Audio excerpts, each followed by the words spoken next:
Hey guys, welcome. Today I'll be talking about the lithium polymer batteries, or in short the Lipo. And these batteries in the past recent years are getting very popular among the RC enthusiasts, and they've been widely used in the RC applications, in RC cars, in RC helis, in RC airplanes, due to the fact that these polymer batteries are considerably very lightweight as to compare to the other traditional batteries like NiKed batteries or nickel metal hydride batteries. And the good thing about these is they can be molded into any shape based on the applications. Here what you see is basically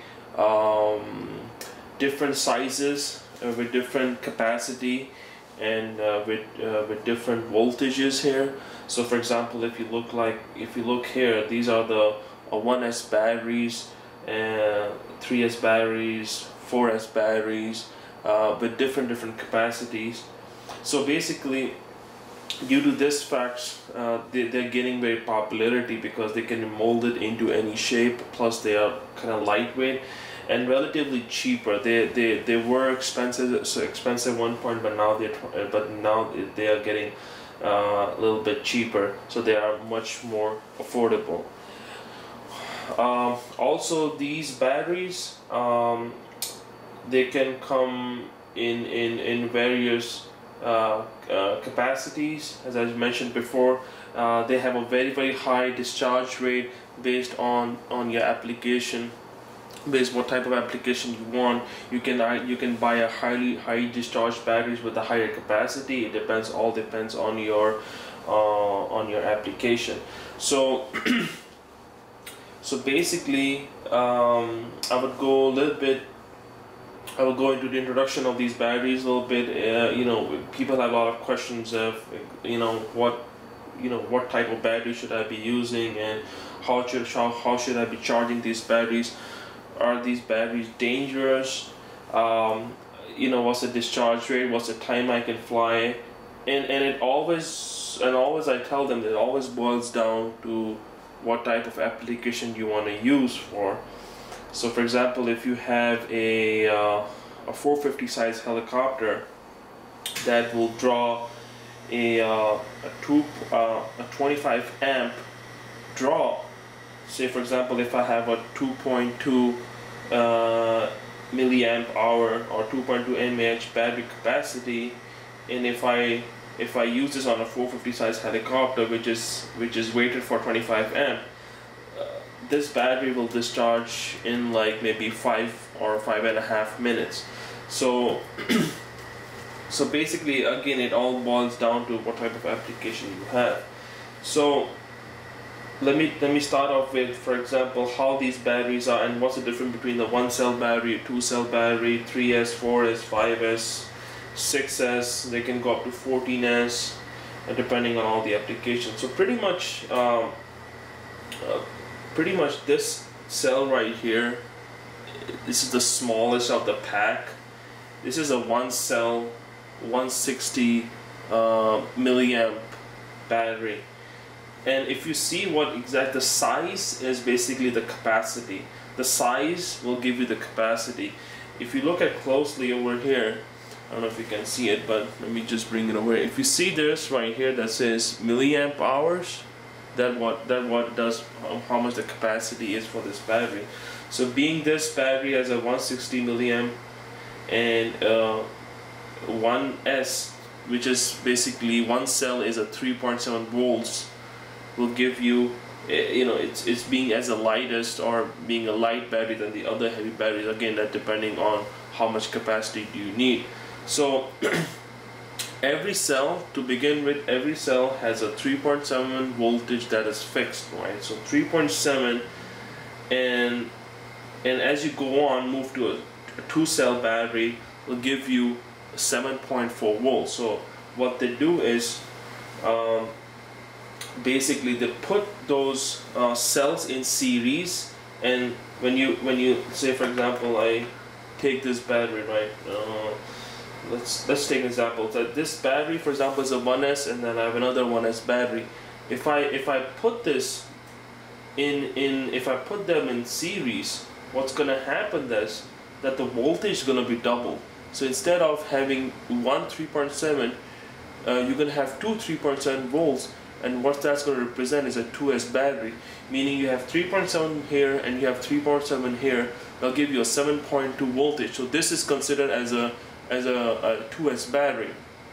But if I put another third one on it, that will be a 3S battery, and then it will be 11.1 volts, which in the case is, for example, this one, which is a 3S battery, and these are they are plates that down here, basically they're stacked up with three of these, just like what I mentioned here, and these are the three plates that goes on top of each other in series, and that'll give you a 11.1 volts or a 3S battery.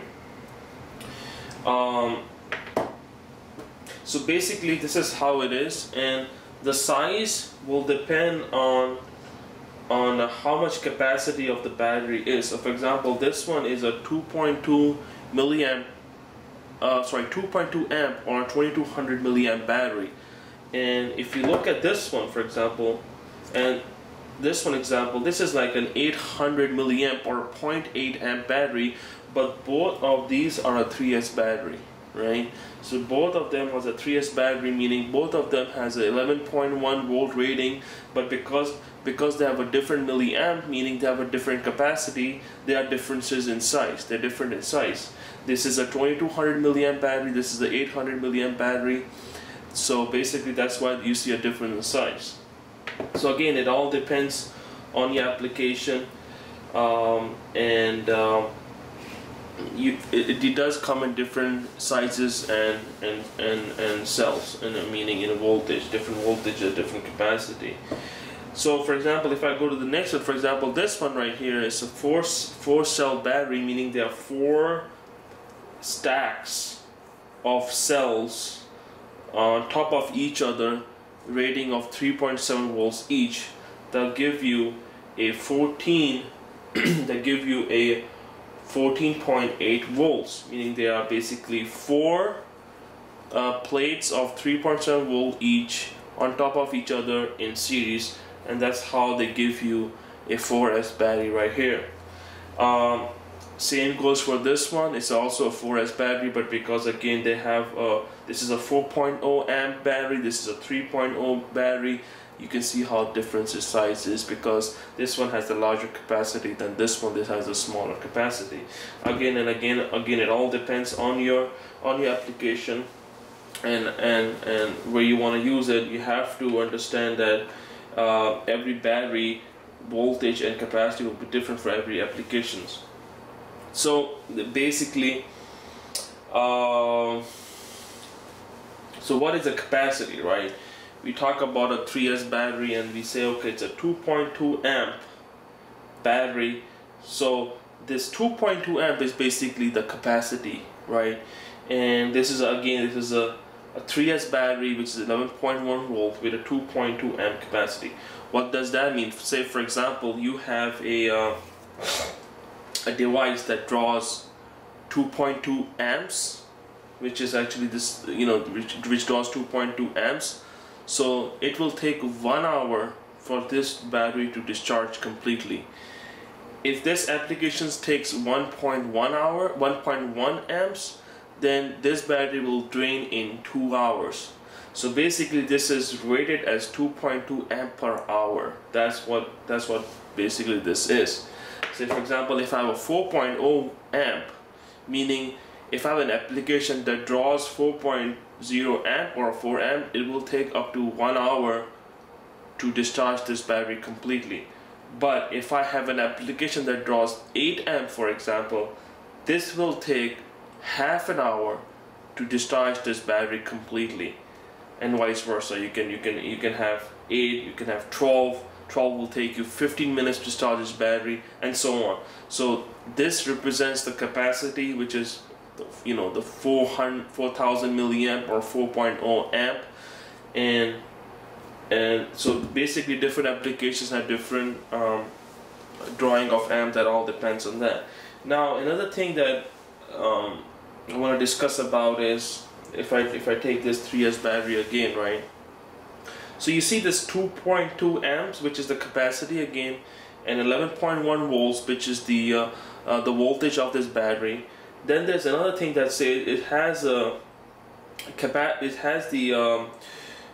capability of discharging between 25C and maximum up to 50C. So what this basically means, so what is 25C to 50C discharge? 25C discharge means that this battery is capable of handling up to 25 amp of power, right? 25 amp of current basically. So if an application draws a 25 amp of current, this battery can easily take 25 amp of power right away. It has no problem. And then there's a variation, and that says it can go from 25 to 50C, meaning it's able to draw up to maximum of 50 amps, right? If you have an application. But if you go beyond 50 amp, then you can damage the battery. But when I see 25 to 50C, that means it has a range between 25 to 50C. So if an application that draws 35, it'll do that. If an application that draws 45, it'll be able to handle that. If an application that draws 50 amps, it's able to handle that. But then again, there's a maximum rating of 50C, meaning there's a small burst of 50 amps it can handle. But normally this batteries, on the normal circumstances, it can handle 25 amps without any issues. That's one thing. There's other batteries. For example, I have a Thunder Power. This is a 5000 milliamp 6X battery, and if you see right here, this is able to draw 65C, which meaning it can, in normal circumstances, it can handle 65 amp of the application need just like that without any issues. And this can go up to 130 amp discharge rate in a burst discharge rate. So this is what it is. Now there's another thing that comes up with so we talked about the discharging, we talked about the cells, we talked about the voltage. Now when it comes to charging, right, we need to be careful that how much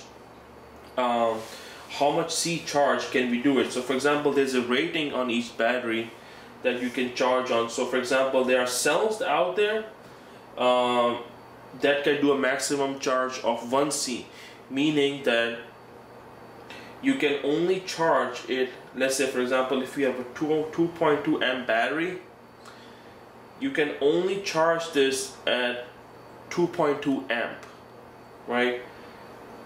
So that's a 1C charge, meaning that if I charge this battery in a 2.2 amp rating, it's going to take me a full 1 hour to charge this because it has a rating of 1C.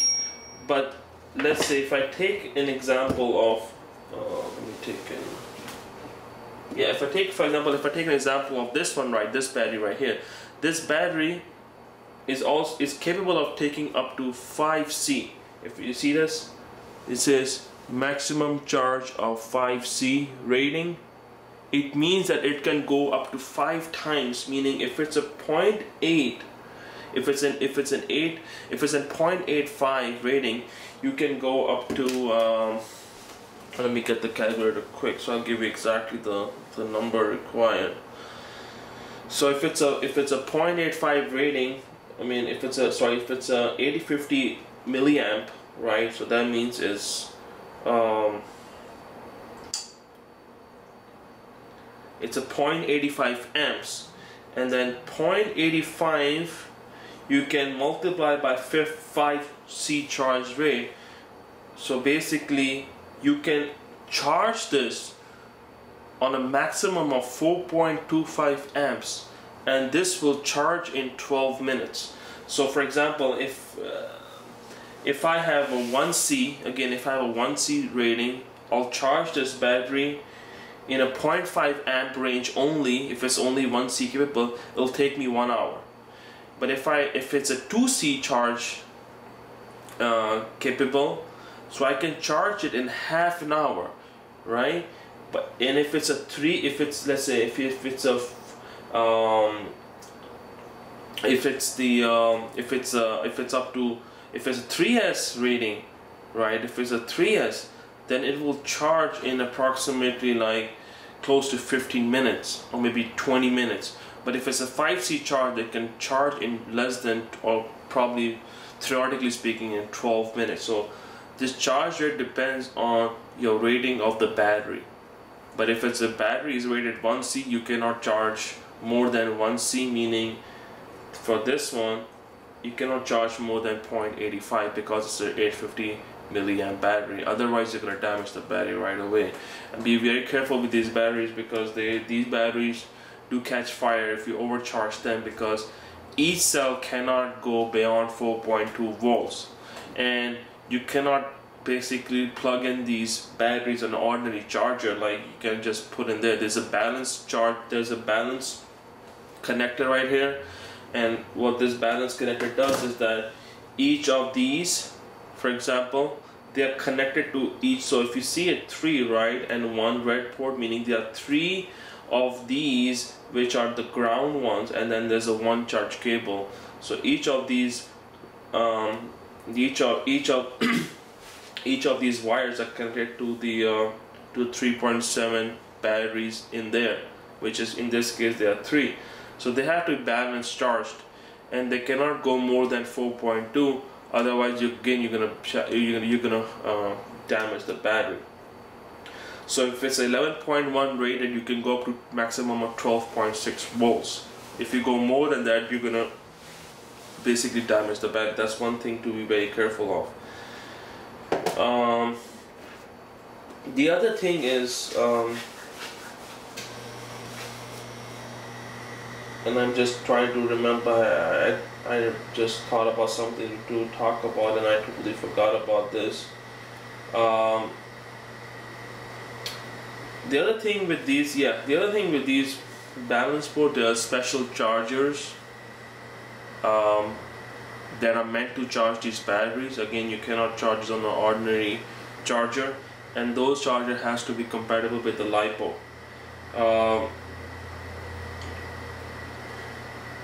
Right, so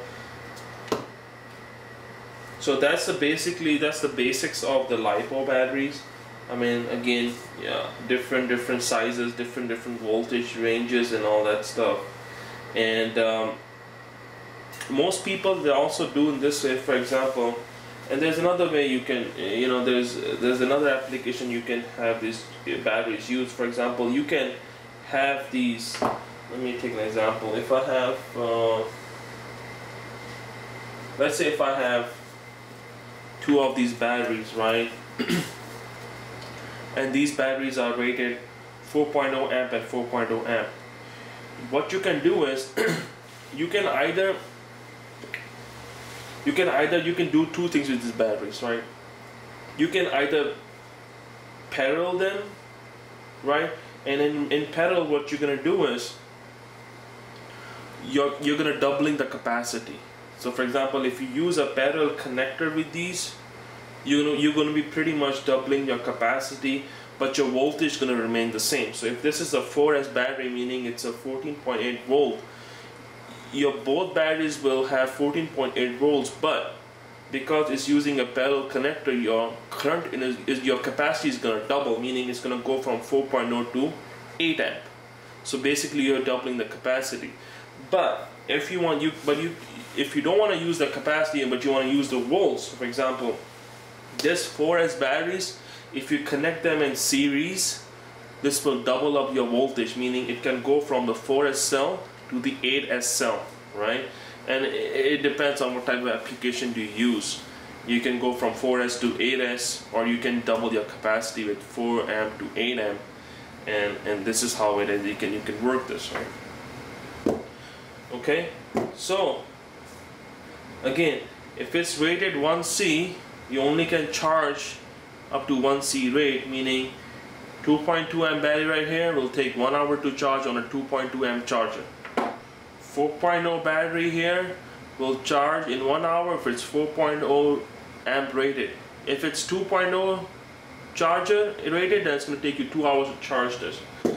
So what happens when you have so many batteries you want to charge, and it's there are options you can charge one battery at a time using a charger, but then there are other things such as parallel board chargers where you can put all these in parallel.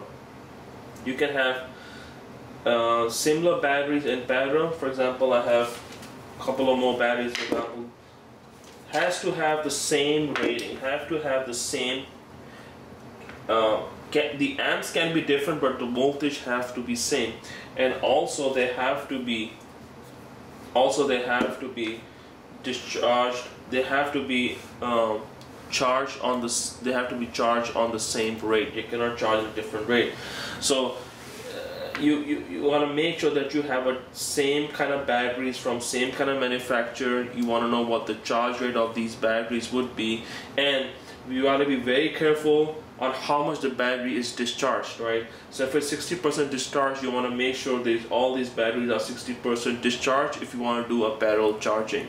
By parallel charging, it saves you a lot of time, and you can charge these 4 batteries at a time. And I'll show you in my next video what I meant by like that. But I just wanna clear this thing. You can parallel charge these batteries, if you use the right charger with the and you understand how the technique is, you have no problem. But you got to be careful when you charge it. You have to be careful how you're charging it. So again, you can parallel charge these batteries in order to save your charging time. You can definitely can do that. I think that's about it. I covered as much as I can. If you have any questions, do ask me, and I think that's pretty much it, right? Okay, so yeah, I hope you guys enjoyed this video, and hopefully this is useful information for you. Anyone who needs more information can always Google it or ask me questions, and I'll definitely gonna help you answer. So keep in touch. My next topic will be discussing about how to charge these batteries in parallel using a parallel charger. Talk about basic techniques, how to charge these batteries, what needs to be taken care of when you charge these batteries. Also, you want to be careful on not to overcharge, and how to actually charge the right way. So I'll discuss about in my next video. Hopefully you enjoyed this video, and again, if you have any questions, please do let me know. Thank you.